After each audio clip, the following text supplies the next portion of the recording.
1 ऑक्टोबरला माझा जन्मदिवस आहे आणि सर्व कार्यकर्त्यांची भावना असते की मोठ्या उत्साहात वाढदिवस साजरा करावा।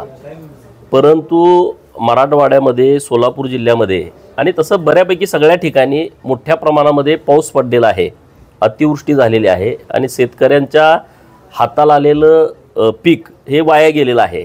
आणि म्हणून आम्ही निर्णय असा केला की 1 ऑक्टोबरला वाढदिवस करायचा नाही, बॅनर, हार, तुरे, जाहिराती द्यायचे नाहीत आणि मग त्याचा जो खर्च आहे तो जर आपल्याला शेतकऱ्यांना काही फुल नाही फुलाची पाकळी म्हणून मदत करता आली तर तसा प्रयत्न करायचा।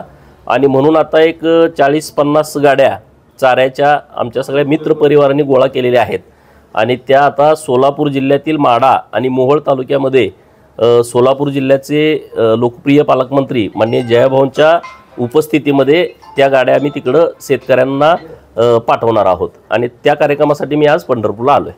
खरं तर ज्या पद्धतीने सांगली आणि कोल्हापूरला मदत दिली होती महापुराच्या वेळेला, तशी मदत या भागात द्यावी अशी सगळ्यांची मागणी आहे। राजू शेट्टींनी तीच मागणी केली आहे। मुख्यमंत्र्यांकडे याबाबत बोलणार आहात का?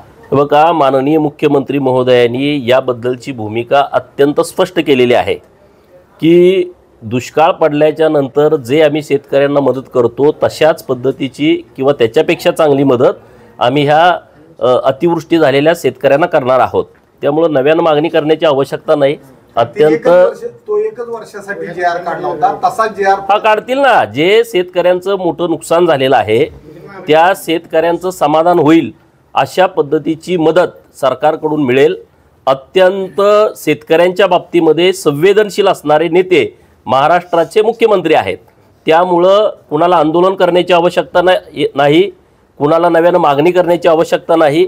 सर्व शेतकऱ्यांचं झालेलं नुकसान त्याची चांगली भरपाई करणारा निर्णय राज्याचे मुख्यमंत्री नक्की घेतील।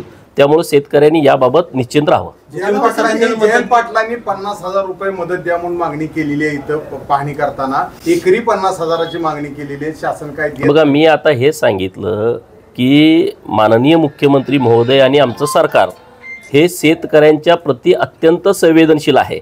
त्यामुळे कुणी काय मागणी करावी तो ज्याचा त्याचा लोकशाहीमध्ये प्रश्न आहे, त्यांना तो अधिकार आहे।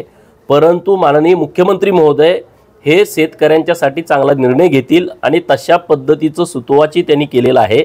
स्वतः ग्राउंडवरती जाऊन, फील्डवरती जाऊन त्यांनी या सगळ्या परिस्थितीची पाहणी केलेली आहे। त्यामुळे चांगला निर्णय शेतकऱ्यांच्या बाबत नक्की होईल। अरे जाऊ, तो आता विषय सोडून द्या, सगळा विषय। हे बघा, या विषयावरती मी काही बोलणार नाही। माझा विषय त्या दिवशी संपला इशारा सभेनंतर। त्यामुळे आता तो विषय माझ्यासाठी अत्यंत महत्त्वाचा नाही। बाकीचा काय विषय असेल तर मला प्रश्न विचारा, मी या प्रश्नावरती एक शब्दानं बोलणार नाही।